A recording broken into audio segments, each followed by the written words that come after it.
来新闻的头一条，来看新北市树林的公行街，昨下晡3点外有道路来崩塌，将近18米长的路面就安尼斜落去，双向的车道架掉一个车道，剩单向会当来通行。斜落的路面嘛对着下骹的人家厝，有3户人家8个人紧急来退离，加在无人伤亡。住伫附近的乡亲讲，2-3天前就发现这个路面有裂缝。昨下晡，里长到现场查看状况，想袂到这个冻土墙瞬间就崩落去，真正是生死一瞬间。路边的冻土壁发出奇怪声音，下骹搁落几啊粒石头，后1秒。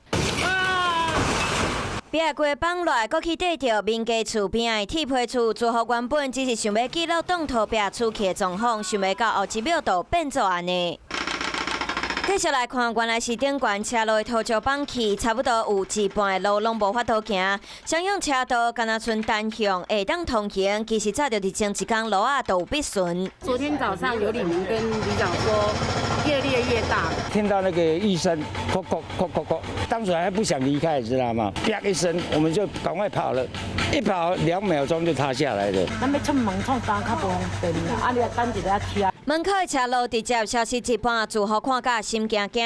事发伫17号下晡3点外，新北市树林公行街这个道路的路坪，怀疑是前一阵啊，直落雨加上地冻，土石过崩落，冻土壁嘛记载袂调。有17.8公尺的路啊崩落，深度至少12公尺，面积是51平方公尺，搁去对着边的铁皮灶卡，受影响的8位住户敢乃当赶紧撤离。已经找结构技师跟相关的土木技师，会朝向做微型桩的方式来做强化，那整体的制作会比较快。意外，搁造成附近440户住户停水，已经有起临时水塔，估算伫2天内就会当修复。